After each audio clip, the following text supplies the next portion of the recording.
Selamat pagi Bapak dan Ibu sekalian, selamat datang di webinar Directions Live Online.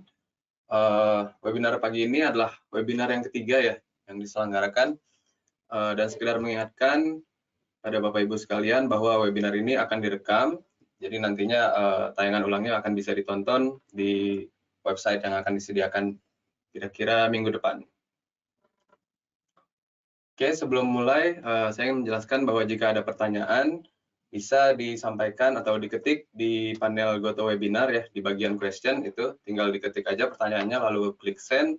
Nanti di akhir sesi, kami akan membacakan beberapa pertanyaan yang masuk dan akan coba kami jawab.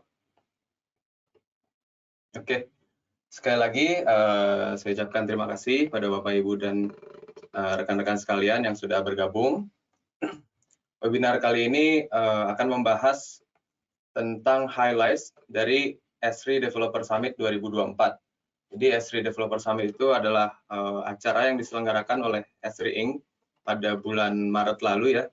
Dan itu merupakan sebuah acara yang diadakan oleh developer untuk developer dari S3 Inc. ya.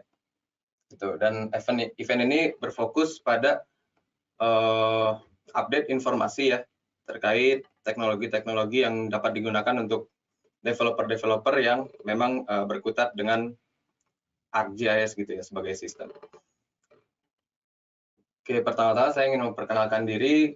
Jadi saya ditemani dengan teman saya sebagai dua kandidat yang dikirim ke US untuk menghadiri S3 Developer Summit.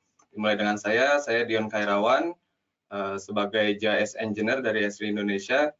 Biasanya berkutat dengan dashboard, web app builder, atau membuat custom geoprocessing tools menggunakan Python, atau ya secara umum data analytics aja ya di ArcGIS Pro ataupun di database. Dan berikutnya ada Mas Jaka. Ya, terima kasih Dion. Perkenalkan Bapak Ibu, saya Jaka Prana. Saya selama bekerja di ESRI fokus kepada pengembangan aplikasi custom untuk aplikasi Android dan simulasi menggunakan game engine Unity. Ya, jadi sekedar menjelaskan apa yang mungkin bisa diekspektasikan dari highlights yang akan kami sampaikan, tentu akan lebih berfokus pada hal-hal yang memang kami berdua sudah familiar dan lebih tertarik ya untuk pelajari lebih dalam event-event itu. Jadi kemungkinan kami berdua tidak akan bisa menjelaskan keseluruhan topik yang memang terbahas di S3 Developer Summit itu karena ada banyak sekali ya topik yang dibahas di sana. Nah, ini kurang lebih highlights paling generalnya dari acara Developer Summit kemarin itu. Jadi acara Dev Summit kemarin itu adalah acara Dev Summit ke-19 yang diadakan oleh S3 Inc. Jadi ini merupakan acara tahunan ya, dan dihadiri secara offline itu lebih dari 2.000 peserta, dan selain peserta offline juga terbuka untuk online session ya, yang dihadiri lebih dari 2.200 peserta juga. Dan di dalam Dev Summit ini selain ada presentation di plenary di main hall-nya, tapi ada juga banyak session ya untuk lebih jauh membahas topik-topik yang disediakan oleh S3 Inc. Jadi total ada lebih dari 200 session dan demo theaters yang berjalan di sana selama 4 hari. Lalu di luar itu juga ada kesempatan untuk meet the teams ya. Jadi kita bisa ngobrol langsung dengan developer dari S3 Inc. untuk masing-masing produk yang mereka sediakan. Seperti itu, baik. Ini kita bisa ketemunya baik di dalam booth maupun ketika sesi makan siang, sesi makan malam, atau bahkan ya di luar acara pun kalau misalnya memang ketemu mereka dapat disamperin ya untuk discuss gitu. Lalu ada user presentations juga, jadi ada user-user yang menyampaikan bagaimana penggunaan ArcGIS di perusahaan mereka. Lalu ada code review, ini bagi para developer yang memiliki kesulitan atau ingin belajar lebih jauh terkait coding ya, mereka bisa membawa code mereka sendiri untuk direview langsung oleh developer dari S3 Inc. Lalu selain acara yang serius-serius juga ada party ya, itu ya pesta di hari sebelum terakhir kalau nggak salah. Tuh ada banyak makanan dan ada banyak permainan juga. Lalu terakhir ada survei, jadi pada setiap sesi itu akan ada survei juga untuk menampung feedback dan ekspektasi terhadap acara-acara S-Ring ke depannya. Seperti itu. Oke. Nah, sedikit run through terkait ArcGIS experiences ya terhadap para developer. Jadi ArcGIS ini merupakan sistem yang cukup komprehensif dan developer friendly ya. Karena di dalamnya terdapat berbagai fitur yang dapat digunakan untuk membangun aplikasi yang tepat guna sesuai dengan kebutuhan use case kita masing-masing. Mulai dari SDK untuk memperluas kapabilitas dan fungsional dari ArcGIS Enterprise dan ArcGIS Pro. Lalu ada API dalam Python ya, berupa Python API atau ArcPy untuk membuat custom processing mungkin yang bisa diautomasi, baik itu menggunakan webhook atau scheduler gitu ya. Dan bagi para developer yang mungkin masih pemula atau bahkan orang awam yang juga ingin membangun aplikasi di dalam ArcGIS, itu tersedia no-code dan low-code builders ya. Jadi itu ada story map, dashboard, instant apps, dan experience builder yang itu lebih mudah dibangun bagi orang-orang yang bukan coder ya, programmer kayak gitu. Atau hanya sedikit lah bagian-bagian yang perlu di codingnya. Lalu ada client API juga. Jadi untuk dapat menggunakan kapabilitas ArcGIS atau konten-konten ArcGIS di dalam platform atau teknologi lainnya ya, ada SDK untuk JavaScript, .NET, Java, Swift, Kotlin. Lalu yang baru-baru ini cukup marak dikembangkan juga adalah integrasi antara ArcGIS dengan game engine. Saat ini ada Unity dan Unreal. Dan juga ArcGIS ini terbuka ya aksesnya untuk open source juga, ada Cesium, Leaflet, dan lain-lain seperti itu. Oh, dan sekarang juga cukup baru mungkin ya, itu ada dengan Calcite Design System, yaitu untuk web design dan development UI. Nah, dan teknologi dari Esri juga semakin berkembang ya. Seperti di sisi disconnected adalah untuk menarik data ke dalam offline environment gitu ya, yang nantinya bisa disinkronis lagi. Lalu ada Swift dan Kotlin juga untuk mobile development ya. Calcite Design System juga tadi untuk web development. Lalu ada custom data viz untuk data processing secara real time. Dan tadi ada integrasi dengan game engine. Oke, nah ini berikutnya terkait mobile development akan dijelaskan oleh Mas Jaka yang lebih expert ya dalam segi itu. Silakan Mas Jaka. Oke, terima kasih Mas Dion atas penjelasannya. Dari penjelasan tersebut, jadi kita sama-sama bisa mengetahui teknologi apa saja yang telah ada bagi developer mengembangkan solusi GIS. Selanjutnya saya akan menjelaskan hal baru apa saja yang tersedia dalam pengembangan aplikasi mobile. Oke. Pertama adalah ArcGIS Map SDK for Flutter versi beta. Secara singkat, Flutter merupakan framework open source yang diciptakan oleh Google dalam pengembangan aplikasi Android, iOS, Windows, Linux, dan macOS yang bersumber dari satu source code yang sama. Kemudian, Esri membuat SDK untuk Flutter sehingga dapat menambahkan kemampuan GIS di aplikasi mobile. Fitur yang tersedia saat ini pada aplikasi beta terbatas pada 2 dimensi yang meliputi base map, layer, device location, dan sebagainya. Sementara itu, device yang didukung ArcGIS Map SDK for Flutter hanya Android dan iOS. Pada contoh bagian kanan, bisa kita sama-sama lihat merupakan contoh kode Flutter yang menampilkan base map, device location, sekaligus 3 button termasuk aksinya ketika ditekan. Flutter memiliki fitur hot reload, sehingga ketika ada perubahan kode, hasilnya dapat kita langsung lihat tanpa kita perlu melakukan reset aplikasi terlebih dahulu. Pada contoh ini terlihat ada perubahan dari lokasi 3 button sekaligus ada padding di antaranya. Oke. Berikut ini merupakan syarat pembuatan aplikasi Android dan iOS. Versi minimum untuk Flutter dan Dart yang digunakan untuk kedua aplikasi adalah sama, yaitu versi 3.19 dan 1 dan 3.3.0. IDE-nya pun sama, yaitu Android Studio atau Visual Studio Code. Khusus Android, target minimumnya adalah Android versi Oreo. Untuk development environment-nya dapat menggunakan OS Windows, Linux, ataupun Mac OS. Sedangkan khusus iOS, versi minimumnya adalah 16, dan juga hanya dapat menggunakan OS macOS dan Xcode versi minimum 15 untuk menjalankan aplikasi. Bapak dan Ibu dapat mencoba ArcGIS Map SDK for Flutter versi beta ini dengan mengakses link tersebut yang sudah dimulai sejak tanggal 12 April 2024.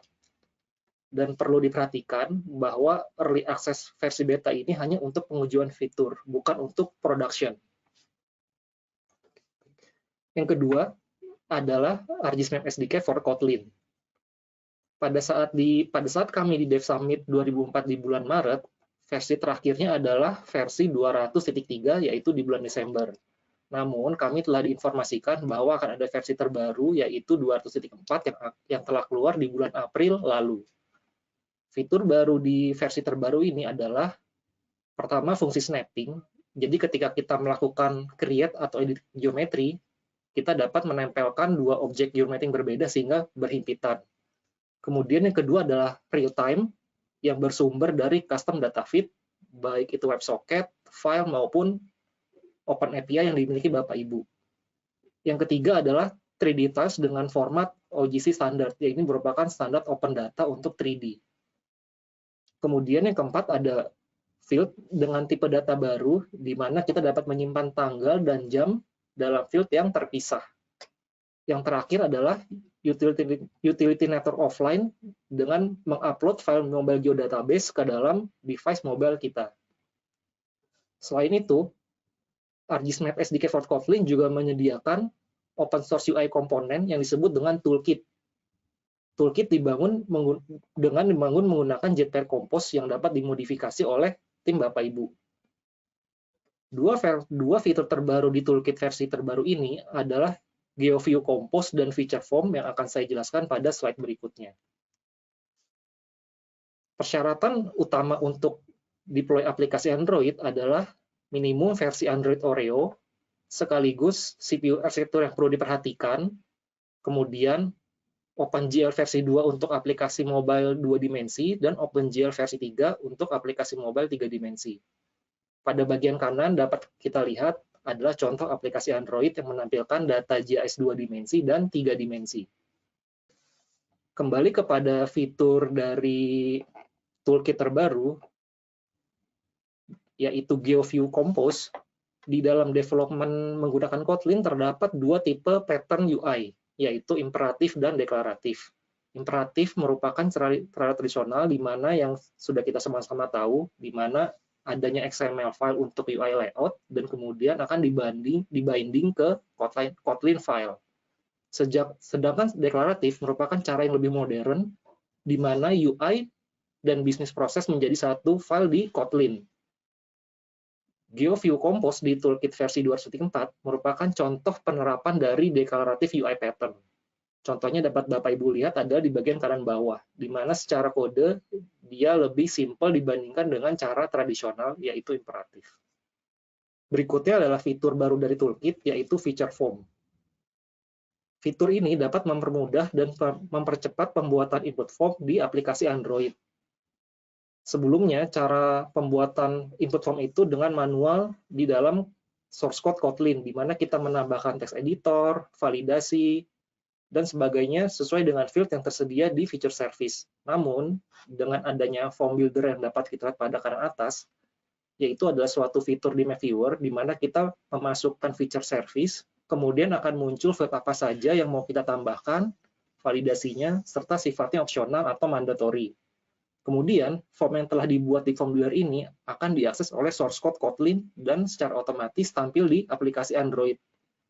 Apabila ke depannya kita memodifikasi input form tersebut kembali melalui form builder, maka secara otomatis di aplikasi Kotlin juga akan terupdate tanpa perlu melakukan perubahan coding. Ketiga adalah update untuk ArcGIS Map SDK for Swift.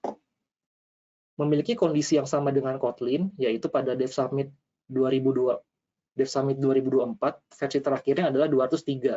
Kemudian ada versi terbaru 204 yang keluar di bulan April. Fitur baru ini juga memiliki fitur baru yang sama dengan Kotlin karena bersumber dari core yang sama.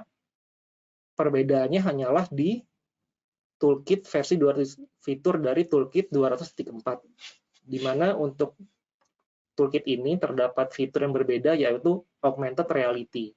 Sedangkan untuk feature form adalah sama dengan Kotlin. Persyaratan untuk deploy aplikasi di iOS dan iPad adalah versi minimum 15 dan maksimal 17. Sama dengan contoh aplikasi Kotlin, pada bagian kanan kita dapat lihat aplikasi JS 2 dimensi dan 3 dimensi. Berikut ini adalah contoh dari fitur toolkit versi terbaru untuk Swift, di mana di bagian kiri adalah contoh feature form yang sama dengan Kotlin untuk Android, sedangkan di bagian paling kanan adalah contoh penerapan augmented reality untuk aplikasi navigasi, di mana kita dapat mengawalinya dengan memilih titik mulai, kemudian titik tujuan, dan kemudian akan menampilkan 3D object menuju ke arah berwarna kuning yang bermula dari titik awal hingga titik akhir. Sekian Bapak Ibu terkait pengembangan aplikasi mobile terbaru. Selanjutnya kita akan sama-sama beralih ada hal baru apa saja untuk 3D di ArcGIS maupun Game Engine SDK. Dapat sama-sama kita saksikan bahwa secara general dengan teknologi Esri kita dapat mengembangkan berbagai aplikasi 3D. Misalnya salah satu contohnya adalah seperti model 3D model integration, di mana menggunakan widget editor, kita dapat mengupload 3D model format seperti objek, Collada, maupun Open Data Beam dengan format IFC. Contoh lainnya adalah seperti high quality visual, di mana kita dapat melihat bahwa refleksi bangunan dan langit pada permukaan air terlihat sangat nyata. Contoh lainnya juga ada 3D focus render, di mana kita memilih area gedung yang akan kita fokuskan untuk divisualisasikan, sehingga di daerah sekitarnya ini akan terlihat blur. Ini akan meningkatkan performance kita ketika kita menampilkan aplikasi 3D. Berikutnya, kita masuk spesifik terkait game engine. Saat ini, Esri support terhadap dua game engine yang paling populer, yaitu Unity dan Unreal, di mana Esri membawa fitur GIS ke dalam ruang lingkup game, yang dimana dapat dikolaborasikan dengan berbagai asesor di masing-masing game engine. Sebelum kita sama-sama masuk ke dalam Game Engine Maps SDK for ArcGIS, kita perlu memahami terlebih dahulu bahwa dengan Game Engine kita dapat membuat 3 aplikasi berdasarkan imersifnya, yaitu AR, MR, dan VR. Dimulai dari AR, merupakan aplikasi yang memberikan pengalaman imersif yang paling rendah dibandingkan MR dan VR, dikarenakan penggunaan smartphone, sehingga kita hanya melalui layar smartphone untuk dapat melihat informasi digital yang beroverlay dengan dunia nyata. Yang kedua adalah MR, yang memberikan pengalaman imersif level di level menengah, dikarenakan menggunakan mixed reality headset seperti HoloLens yang memiliki binocular view atau teropong, sehingga kita lebih merasakan bahwa kita lebih menyatu antara dunia nyata dengan dunia digital. Kemudian yang terakhir di paling kanan adalah VR, yang memberikan pengalaman imersif dengan level tertinggi, karena seluruhnya merupakan dunia digital dan kita masuk ke dalamnya menggunakan VR headset seperti Oculus atau MetaQuest.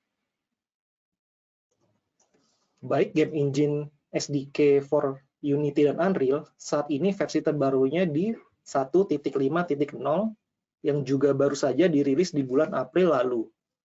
Fitur terbarunya adalah menampilkan data OSM 3D Building Layer yang bersumber dari OSM. Data ini diproses oleh Esri Inc., kemudian dipublish sebagai service di ArcGIS Online dan dapat digunakan oleh Game Engine. Kemudian fitur baru kedua adalah di mana kita dapat mengumpulkan layer dengan tema yang sama, sehingga menjadi satu grup, kemudian dapat ditampilkan di dalam Game Engine Maps SDK. Selain itu, Game Engine for Unity dan Unreal merupakan no-code or low-code UI tool yang dapat digunakan untuk menampilkan base map, layer, dan elevation dari ArcGIS ke dalam game tanpa melakukan programming sama sekali. Tetapi apabila kita ingin membuat aplikasi di GIS di game yang lebih advance, dibutuhkan programming skill, yaitu C# di Unity dan C++ di Unreal Engine. Kedepannya, Esri Inc. yang merupakan pengembang dari game engine map SDK for Esri ini, memiliki roadmap ke depannya fitur-fitur apa saja yang akan ditambahkan.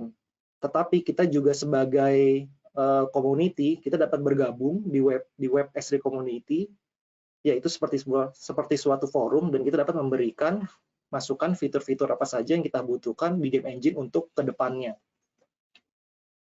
Berikut ini adalah demo kolaborasi antara Esri Jerman dan perusahaan software development bernama Spring Ends yang mengembangkan simulasi lalu lintas, di mana untuk simulasi lalu lintasnya ini menggunakan open source software di GitHub yang bernama ABStreet. Kemudian dari hasil ABStreet ini divisualisasikan ke dalam game engine, di mana kita dapat menambahkan seperti aset dari game engine, menampilkan base map dari Esri, scene layer building dari Esri, dan juga sebagainya. Contoh kedua, ini merupakan aplikasi MR yang dikembangkan oleh Headwall, yaitu suatu software company, salah satu partner Esri di Amerika. Nah, dapat kita lihat bahwa Headwall ini mengembangkan virtual command center dengan experience MR dan juga tabletop, di mana dapat kita lihat di tabletopnya ini ada layer base map dari Esri 2 dimensi yang dapat kita geser-geser, dapat kita perbesar maupun perkecil. Kemudian ditambahkan juga ada layer di atas base map tersebut yang overlay. Nah, itu ada beberapa POI. Dan juga ketika POI-nya kita identify, akan muncul attachment di dalam service tersebut, di mana ini berupa video maupun juga foto juga bisa ditampilkan. Demo berikutnya adalah yang dikembangkan oleh perusahaan software company di UK bernama Masters of Pi, di mana software company ini menyediakan solusi untuk militer, pertahanan, dan enterprise sektor. Di demo ini kita dapat melihat suatu tabletop mixed reality di mana yang menampilkan data real time dari kapal perang yang dimiliki suatu organisasi secara real time. Di mana kita dapat melihat pergerakannya berpindah-pindah.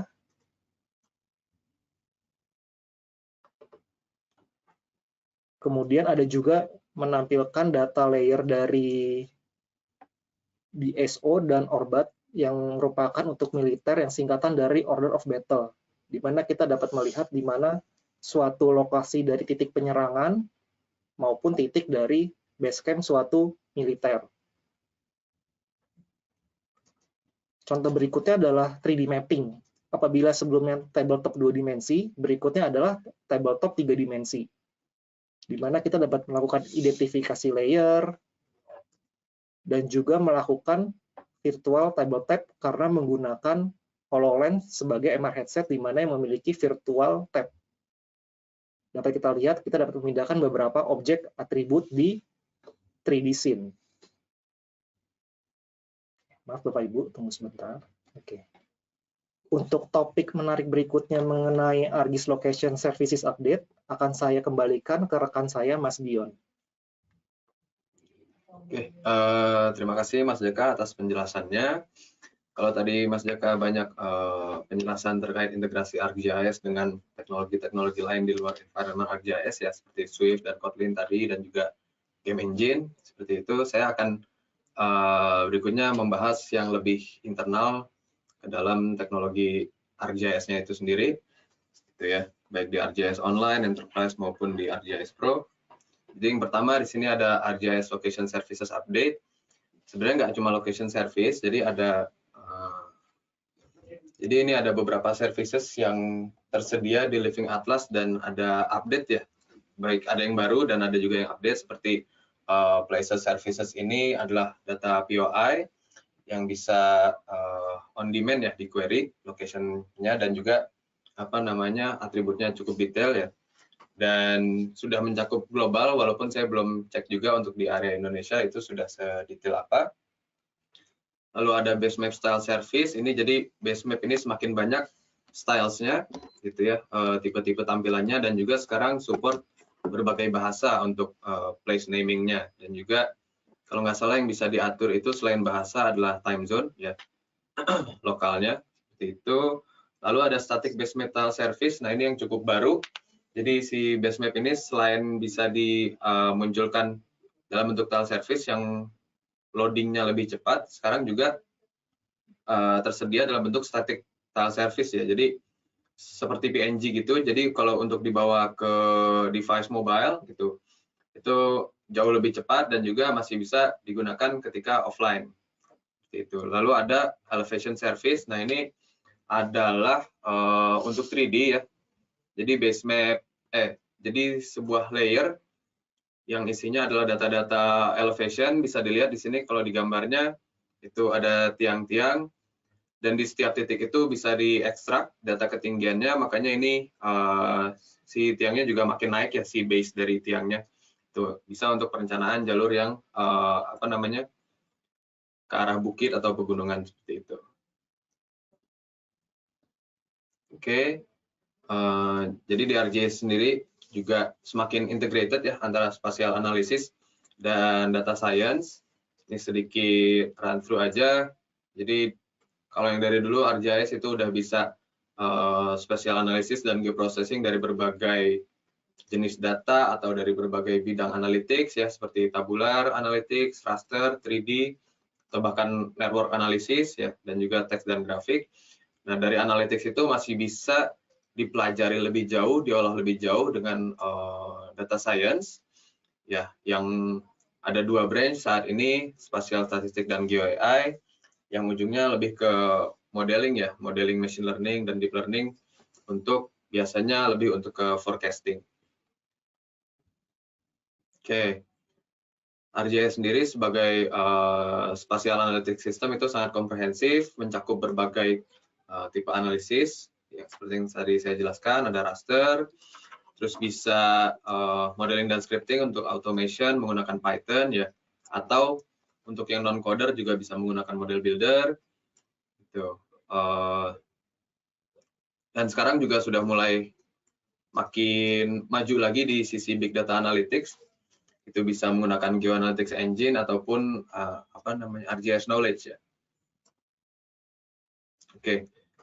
Nah, bagi saya sendiri yang mostly lebih bermain dengan geoprocessing tools atau developing dashboard atau web app gitu ya, yang cukup menarik fitur baru yang kemarin disampaikan di S3 Dev Summit itu adalah untuk GP Tools Append dan Spatial Join. Yang append sekarang itu sudah bisa insert and update, di mana sebelumnya hanya bisa insert, sekarang bisa update. Jadi data lama gitu bisa diperbarui dengan data baru berdasarkan, jadi di bawah ini bisa dilihat ada matching fields-nya ya. Jadi untuk mencari, untuk mencocokkan antara data lama dengan data baru, mau di-update-nya berdasarkan field apa, itu bisa dikonfigur di sini. Begitu juga dengan spatial join. Jadi spatial join sekarang nggak hanya melihat hubungan antara geometri dari 2 layer, itu juga bisa mencocokkan atributnya ya. Jadi menjamin bahwa yang terjoin itu selain geometrinya memang bersinggungan misalnya, tapi dia secara suatu kolom juga memiliki kesamaan gitu. Selain itu dari geoprocessing, ada juga di geoprocessing service itu, jadi jika GP Tools kita publish ke enterprise ya, itu sekarang memiliki job completion message ketika dia di-run di web app misalnya. Karena sebelumnya kalau kita menggunakan GP service di dalam web app, itu ketika dia sukses, maka akan blank aja si Windows geoprocessing-nya. Kadang user suka bingung ya, itu sebenarnya apakah gagal, apakah berhasil atau gimana gitu ya. Nah, sekarang udah ada job completion message-nya. Tapi kemarin itu dikasih tahu bahwa baru akan tersedia di ArcGIS Enterprise 11.3. Nah, berikutnya untuk yang suka scripting GP Tools custom misalnya dengan Python, itu sekarang documentation-nya ArcPy sudah integrated dengan VS Code ya. Jadi ketika kita menggunakan library ArcPy di dalam script kita, dan kita mengeditnya menggunakan Visual Studio Code, itu sudah langsung ada documentation-nya ya. Jadi kita bisa lihat cara penulisan yang benar seperti apa, parameternya ada apa aja, default value-nya apa aja, seperti itu bisa langsung muncul di VS Code-nya. Jadi nggak usah bolak-balik lagi antara browser dan juga VS Code. Nah, dari sisi scripting Python juga sekarang kita bisa copy Python comment tanpa menjalankan GP Tools-nya. Jadi biasanya yang mau pakai suatu GP Tools tapi pengen nyontek ya, ibaratnya scriptingnya kayak gimana sih kalau mau pakai GP Tools ini, itu kan sebelumnya kita harus run si GP Tools itu dulu, lalu nanti lihat di historinya ArcGIS Pro, lalu kita ada tuh pilihannya ya untuk copy Python script-nya. Kayak gitu. Tapi kan kalau begitu, misalnya tools yang mau kita gunakan itu runningnya lama, itu kan jadi lama ya. Padahal kita cuma mau lihat code-nya aja kayak gimana. Nah sekarang tanpa di run pun, jadi di sebelah kanannya tombol run itu ada panah. Nanti kita bisa klik panah itu dan pilih copy Python comment langsung. Nah itu yang ke copy selain template dari GP Tools-nya, template script dari si GP Tools-nya, tapi itu juga sudah terisi dengan parameter-parameter sesuai yang kita udah set ya di GP Tools-nya kayak gitu. Jadi udah langsung ke bawah semua tuh ke Python comment-nya. Nah, selain itu masih terkait Python juga, jadi di ArcGIS Pro Notebook itu sekarang kita bisa drag and drop item ke dalam notebook itu. Dimana misalnya sebelumnya kita harus selalu mengetik full path-nya dari file yang mau kita gunakan di dalam script kita. Sekarang kita bisa drag and drop aja, entah itu dari panel katalognya ArcGIS Pro ataupun dari Windows Explorer kita langsung masuk ke notebook. Jadi seperti di sini di gambar ini ya, yang default GDB ini saya drag and drop dari katalog, itu langsung ketulis semua tuh path-nya. Gitu, ini cukup menyelamatkan hidup coder. Oke, berikutnya dari sisi ArcGIS Online, mungkin tadi sekilas udah kebahas juga ya di saya lupa Swift apa Kotlin gitu, yang date and time only field type ya. Jadi di ArcGIS Online ini ada 4 field type baru yang supported di ArcGIS Online.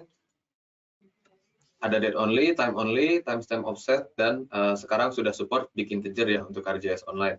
Nah, menurut saya date only dan time only ini juga menarik karena sebelumnya itu kan kita hanya bisa menyimpan timestamp full ya, jadi dari tanggal sampai ke waktunya tersimpan dalam satu field. Nah, sekarang bisa dipisah ke dalam field date dan time, di mana salah satu contoh penggunaannya bisa dilihat di sebelah kanan itu. Misalnya untuk suatu taman ya, kapan dia mulai buka secara periode waktu gitu ya, kayak ini season begins atau season ends, kan kita bisa pasang tanggalnya aja dari tanggal berapa sampai tanggal berapa.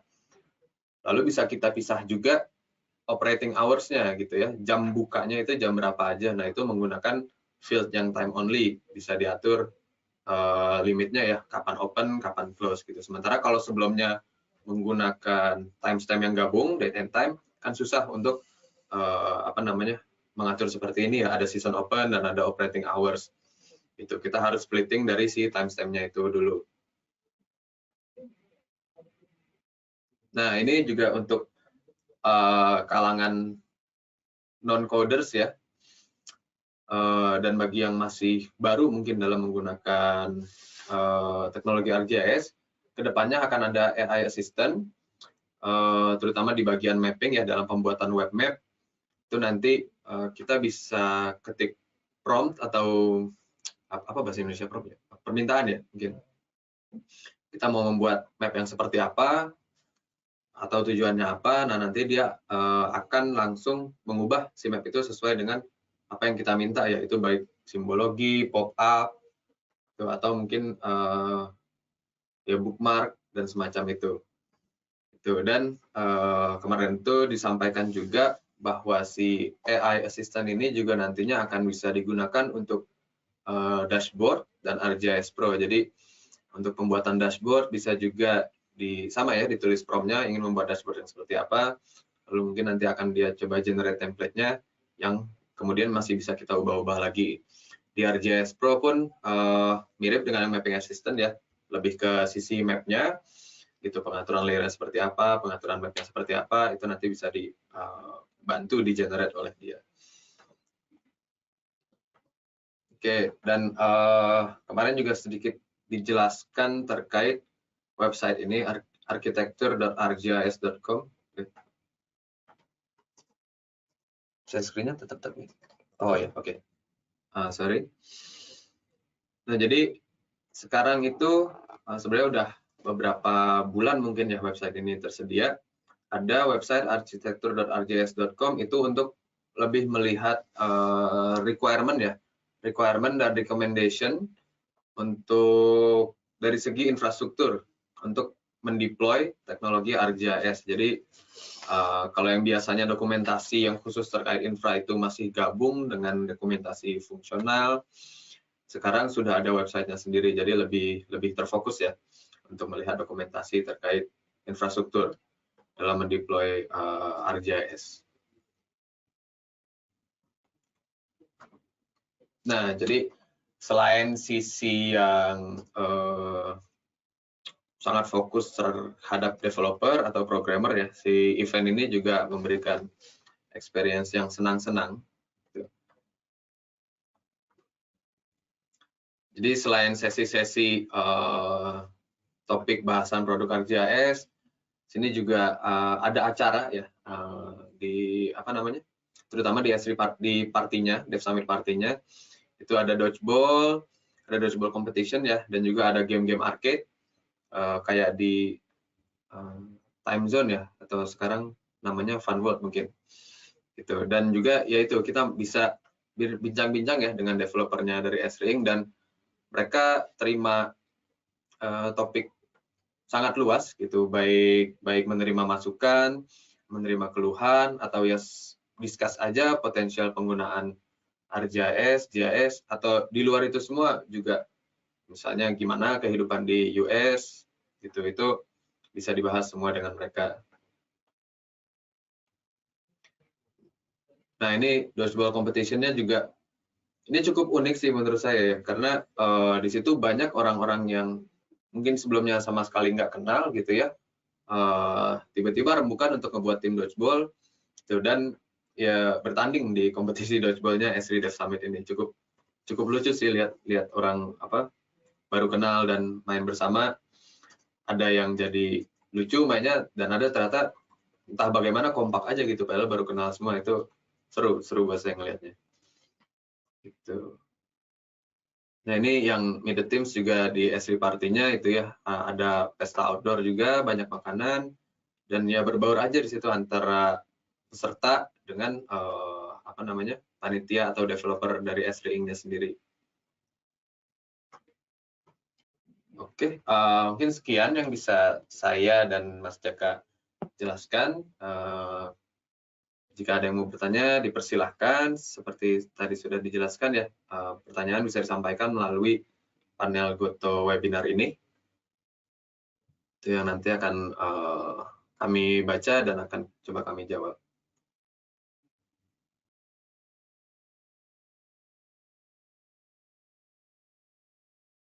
Ya. Oke, ini udah ada satu pertanyaan dari Anugrah Sandi Rizky ya, terkait apakah ada integrasi dengan LLM seperti GPT khusus dari Esri untuk mempermudah menulis skrip dan mendapatkan rekomendasi teknis. Ya, jadi si AI Assistant itu kalau nggak salah yang untuk ArcGIS Pro ya Mas Jaka ya, itu betul. Integrasi dengan ChatGPT versi berapanya kemarin dijelasin? Untuk versi berapanya sih tidak dijelaskan ya, versi berapa. Cuman pada dasarnya itu sebenarnya kan ChatGPT itu ada kerjasama dengan Microsoft sebenarnya. Oleh karena itu di Azure sebenarnya Microsoft mempunyai suatu model AI lah yang bisa dibilang yang berbasiskan dengan ChatGPT. Nah, kemudian di Dev Summit itu sebenarnya ada salah satu customer Esri yang men-share bagaimana mereka membuat suatu plugin lah, bisa kita bilang plugin suatu AI prompt di ArcGIS Pro, di mana menggunakan fitur Azure AI tersebut.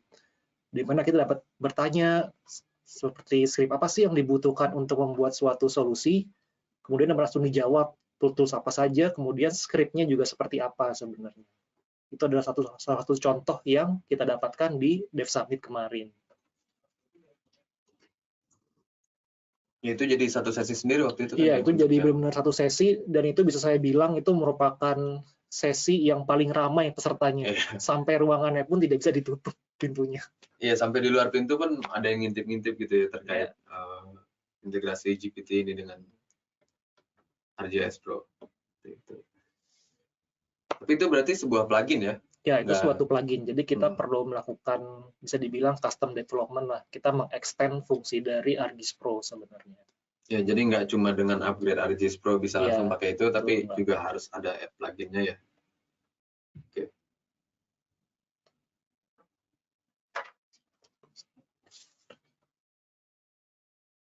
Ini ada pertanyaan berikutnya ya, terkait adakah tampilan jaringan kabel laut telekomunikasi yang sudah di-develop dan bisa di-share oleh Esri sehingga bisa dilihat oleh publik.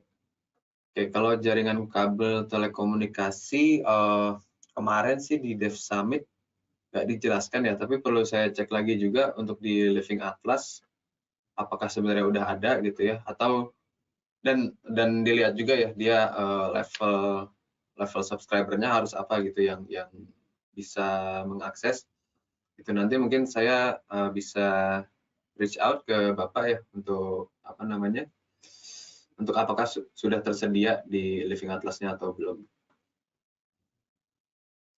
Oke. Sedikit kembali ke Mas Anugrah Sandi tadi, itu ya plugin tambahan yang harus diinstal ya. Tapi nama pluginnya apa mungkin nanti kita lihat lagi juga ya. Di rekaman dari sessionnya itu. Ya, mungkin terkait plugin ini nanti bisa kami tambahkan kembali sih. Tapi ini adalah suatu plugin yang sifatnya perlu kita custom development terlebih dahulu. Karena tadi di slide awal, ketika Mas Dion menjelaskan tentang developer experience, kita tuh memiliki suatu extend function untuk ArcGIS Pro menggunakan .NET. Jadi sebenarnya untuk plugin tersebut perlu kita develop dulu.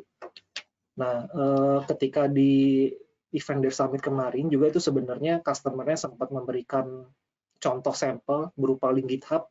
Mungkin nanti setelah sesi ini juga bisa kami share link GitHub tersebut kepada Mas Anugrah Sandi Rizky.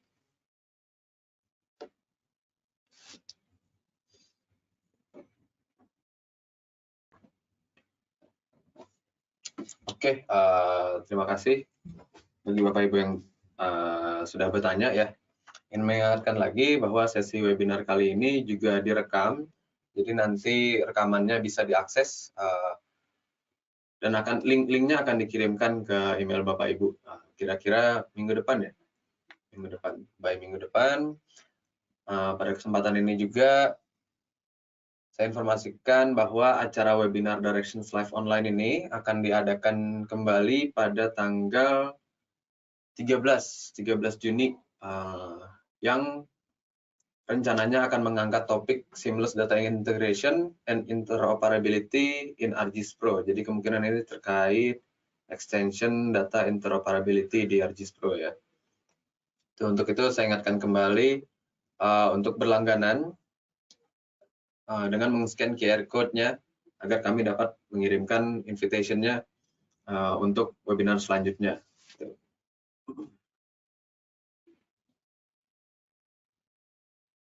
Salah. Oke. Terima kasih sekali lagi, terima kasih kepada Bapak Ibu sekalian telah menghadiri webinar ini dan sampai jumpa di acara webinar berikutnya. Terima kasih Bapak Ibu.